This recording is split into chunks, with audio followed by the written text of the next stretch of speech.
Welcome back, YouTubers, to my channel. If you're new to my channel and you landed on my page today, I welcome you with open arms. I'm Aspie. I'm all about creating mental health and awareness and sharing you guys my life stories of Asperger's syndrome and the like, so that you can get a lowdown of what I'm like with all these different symptoms that may persist in my everyday round, as well as just any everyday struggles, how I go through it, with my tips and advice on how I manage these everyday personal struggles, hopefully as a motivational and inspirational tool for you all. I also do tips and advice based on everyday, situations that we may face, based on, well, not just face as such, but just maybe just personally of any, given topic that I feel is right for you to give to you at the time. But please respect me on my tips and advice, because some of it is based on my knowledge, experience and training, basically in my everyday life of what I go through in my life, as well as just, how I go about it, and hopefully with these in mind that we can respect one another in these key differences. Also, just to bear in mind, I'm trying to tidy up the loose ends, as I said, of the dyslexia and ADHD and series, and hopefully it will be completed before I'm out of action for another maybe week or two. But I humbly apologise, basically, if it's not all there, but like we say, it does take some time of some bits and pieces of what I want to come to light, of what I want to share with you all that I find interesting, and hopefully you find interesting, and be hopefully with what I've learnt and educate you all on that embarkment of what I've discovered, that we can learn something new together. Like every day is a new day, and we learn things as we go along. And all further ado though, just to bear in mind, this one is going to be called The True Gifts of a Dyslexic Mind. So let's begin this before I run out of time. As we know, there are maybe 20% of the population who may have dyslexia, but it could be more than that within a given, even if they haven't been clinically diagnosed, or they have been diagnosed at the wrong age or stage of their life, or they've been misdiagnosed for another type, clinical diagnoses, regardless what it may be. But as I said before, some of these diagnoses that we get diagnosed in the first given sometimes evolve around each other and actually show similar symptoms, which makes it harder for medical experts, however, to actually, distinguish what's what. That's why now there has been new research and studies in everyday, clinical field of what they may be researching on, regardless what it may be. Here's say, in my case, Asperger's syndrome versus dyslexia. But I'm actually kind of blessed that now, with the help of the social media versus, just everyday research that, is put up, that we are, learning more every day to what's going on, even though we know things change quite quick smart, and sometimes we feel that it does take a while to get used to the changes, regardless what it may be. But anyway, as I said before, if my math serves me right, this is based on my research and clinical, research, so I probably apologise if I'm getting the wrong statistics and whatnot, but I just hope that, this will give you just a whole brief overview of what I'm saying here about people with dyslexics in general. I'm not trying to, bring them down or anything. It's just some form of way, just to educate you all. So anyway, as we know, basically, for those 20% of the population that may have dyslexia or been diagnosed with it or misdiagnosed, either or, basically, if my maths serves me right, even though my maths brain I'm not usually good at, that's 1/5 of the of people that may, struggle with this in their everyday life, regardless what age and stage in their life they're at. Also, dyslexia today, though, however, is commonly known and understood as maybe trouble reading, trouble writing, our way of talking, and how we put some of the letters into perspective of certain sentences, be it the P, T's, B's, V's, and the like. And sometimes it makes it harder for the other person on the receiving end when communicating to cipher out what we're trying to say. There has been a fair assessment now, however, for the systematic department. But hey, enough of all that said. Let's just get on to what I want to talk about also in this. I want to talk more deeply about the neuroscience of dyslexia, from what I have researched and what I can understand on it, and hopefully I can elaborate more onto this, a bit more of the research, to just give you more of an overview to what I'm saying right now in this video. So, as we know, basically, somewhere in the outer layer of the cortex is brain, outer layer of the brain, which is the cortex, basically, we have inside of the cortex called the mini columns, which you can pretty much imagine them as little telephone poles trying to receive signals from one end of the scale to the other. Imagine how telephone works, receiving and sending messages and whatnot. That's how our brain works with the neurotransmitters, obviously sending these wide messages somewhere in different parts of the brain to create an outer effect of what is entitled from that, output from the, outer world of what's going on around us. These are what attaches on these on the axons. Okay, autistic brains, for a matter of the axons, has extremely close proximity to each other, though, however, and the axon lines are very fine and short, and end of the result, they're able to highly be detailed and specific, basically with patterns and behaviors and skills. Okay, dyslexics on the other side of the length of axons are longer, leads to cognitive advantages such as the ability to look at a situation and identify disparate, seemingly odd pieces of information and blend them into a narrative story for you to tell a story. Even though, like I said before, some dyslexics may have trouble reading writing, some may just, know what they're trying to do, but it needs to be broken down in smaller tasks and whatnot. Some of this could be just a form of tapestry, Some of the stuff that they may tell you as a narrative story for the dyslexics may make sense to you, or it may not. But then again, maybe you can't see what they can see, or vice versa, you can see what they can't see. But obviously, as I said before, for some dyslexics, they will have as I shared in my hidden advantages of being a dyslexic, that they'll be, one of the ones that will problem solve. They'll see more in depth into what's going on in that particular problem, and they may come up with new solutions of whatever it may be, and so on and so forth. But I'm going to just clearly, as I said, elaborate more to what I'm trying to say so that you guys can get a better understanding. So what I've found out, basically, in an article from from the LD resources, which is titled Dyslexia and Autism, Differing Ends of Brain Connective Spectrum. This was published, obviously, in November 19th, 2012, but some of this might be of relevancy today of what we go through in these key differences of the different brain structures, especially people with dyslexia and those on the autism spectrum disorder. I know pretty much many people may not want to, in the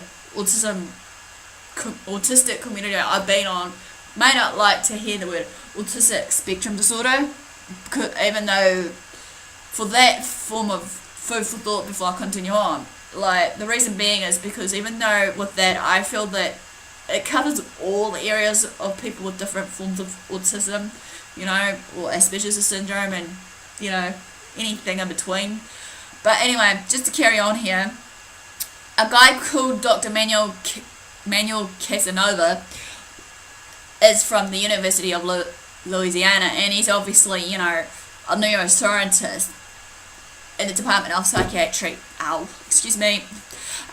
Anyway, he's been focusing on certain types of cortical cell connectors called mini columns, as I've just briefly mentioned to you, which are strands of the brain fibers important in connecting brain cells to, other brain cells.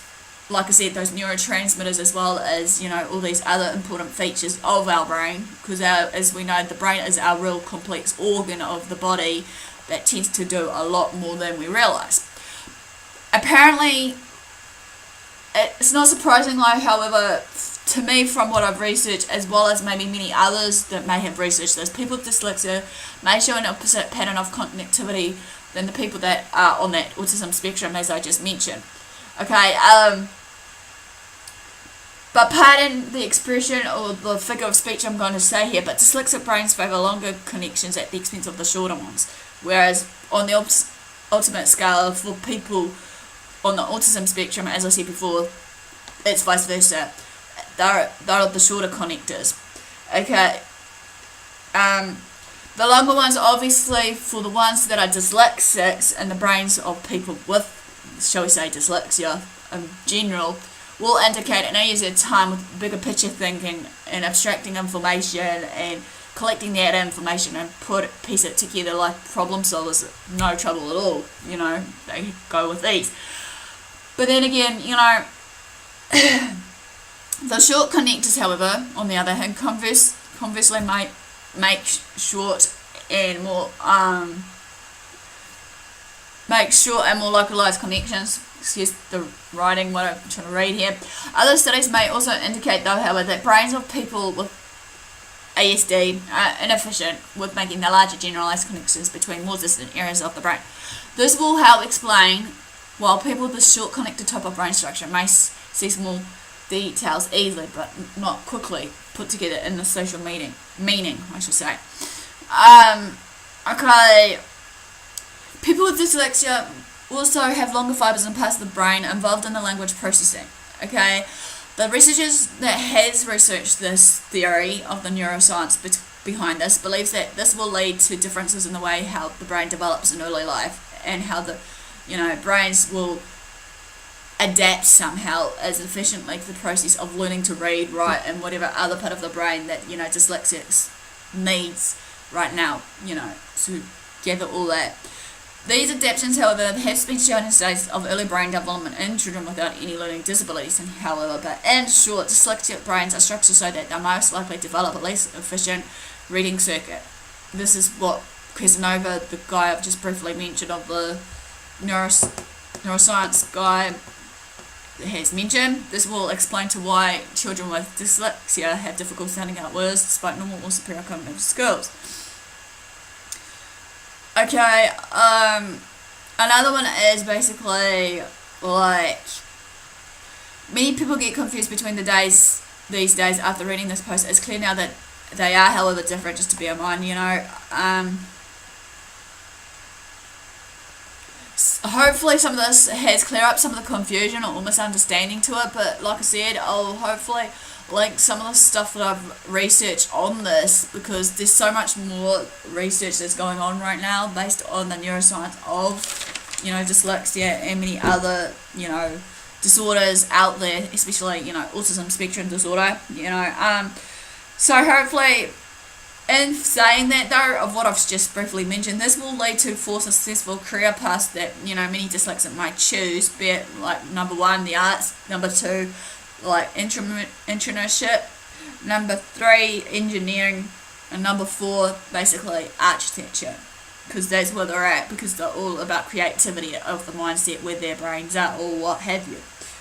Okay, as we know, sometimes dyslexia comes at a cost. I don't mean as a financial cost, but then again, maybe it will, like some, disorders, especially in my case, being misdiagnosed early and all that, going through a series of tests to find out what was really actually going on, and it was actually a relief, as I said, about my diagnosis. So that will be more explained basically in the video that my story of the diagnosis, denial or what have you, or whatever it's called. It's somewhere on my playlist things under the life of an Aspie, hopefully, and it will give you a clearer understanding to what I'm trying to address. But I just want to hopefully try and address out more of what I'm saying here. People that are dyslexics, however, will have difficult time to actually do the phonetic decoding. What I mean here for that phonetic decoding is, as I said before, they'll have a trouble pronunciation of certain letters of the alphabet, be the P's, B's, Z's, and the like. Okay, they will also have the ability to identify the squiggly lines. They'll translate these squiggly lines to sound in their mind and string them into sounds to a composed word. But for dyslexics, however, to keep trying harder and using, more mental energy than anyone else, than any normal brain, it can be tiring. But then again, I also said about my life journey, especially with me, I'm a real hard-earned thinker, and I get told to stop thinking too much, stop, over-analysing things and the like. But that's just me, as I said before.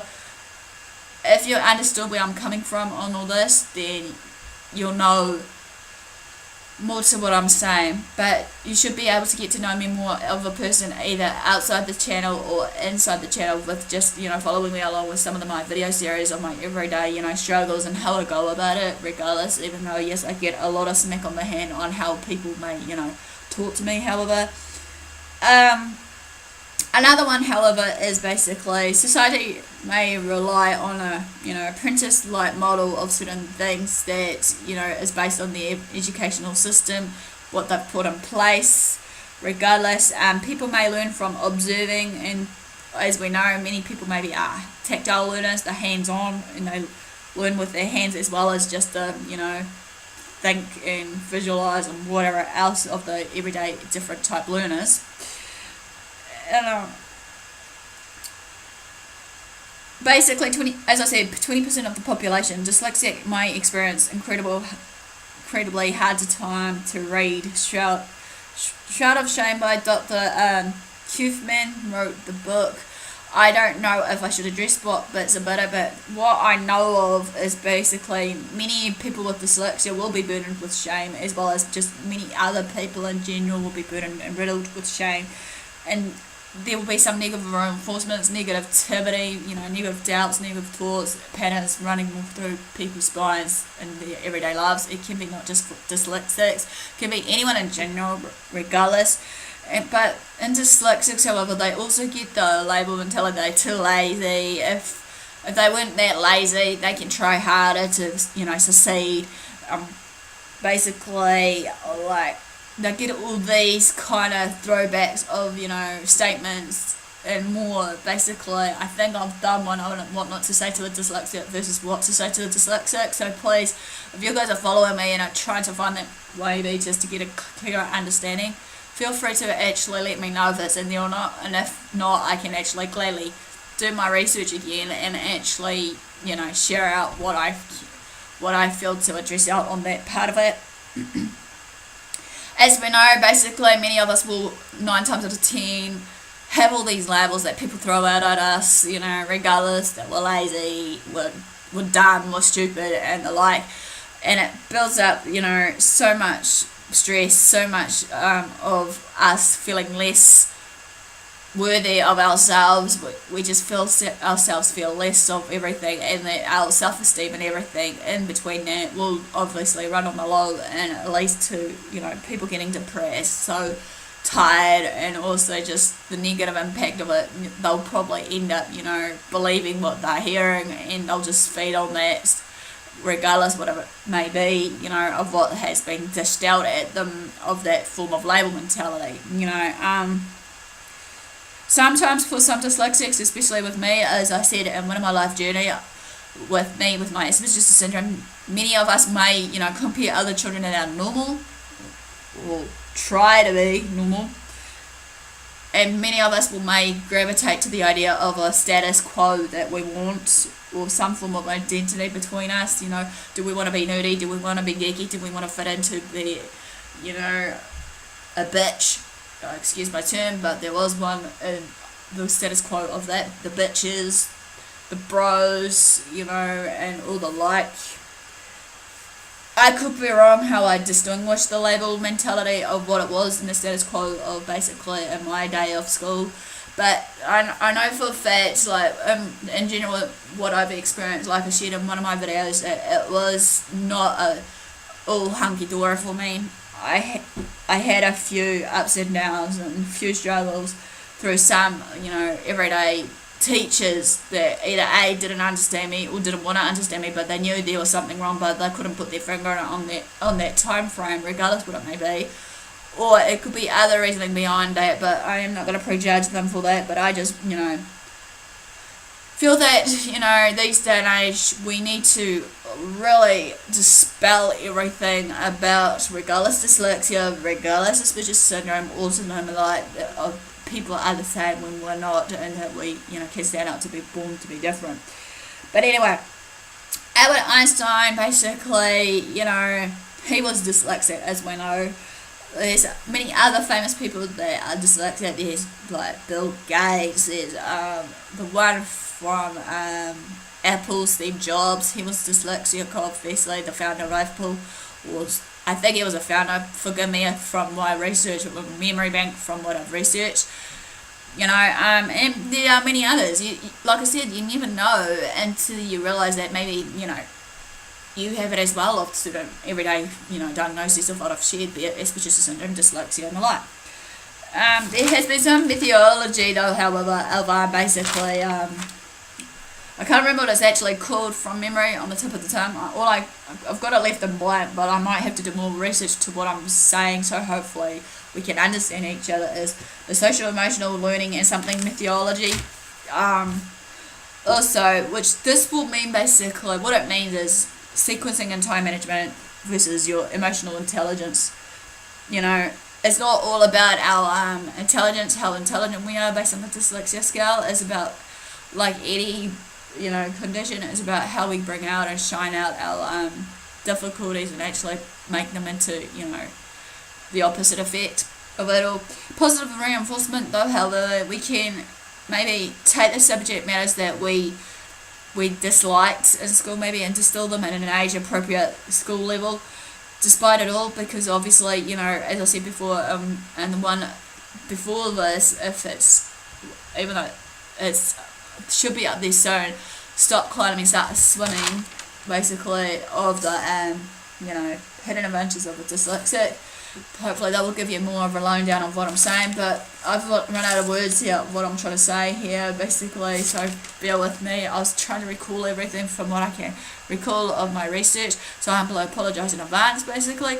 Also actually maybe I could bring up more in a way about the dyslexia series if you want me to, after I do more research while I'm away, if that's what you want, regardless of me pardon me, being away out of action within an approximate another, like I said, another week or two. But like I said, hopefully some of these videos that I'm uploading at the moment, even though bombarding you all time and time again, that it will be of value and use to you of some bit. So I humbly apologise in advance.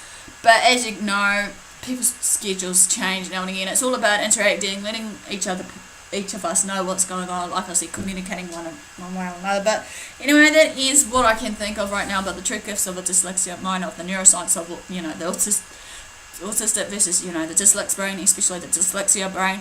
Give me the like for thumbs up for support and showing that you're engaging. Comment below if I missed out anything, or comment below if you know of any information that maybe should have been added, and just comment below so we can learn from each other regardless, dyslexic or not, and just basically maybe challenge the ones that are dyslexic, how you guys go about your everyday struggles with it, so that maybe we can learn from each other about tips and advice for others. Feel free to follow me on Twitter, Facebook, AspieAnswersAll. Feel free to follow me basically on my channel by subscribing. You direct message me there, as well as maybe perfect message me on AspieAnswersAll. Feel free to just share these videos around to family and friends. Do what you love what you do. Until next time, thanks for watching. I'll see you all again soon.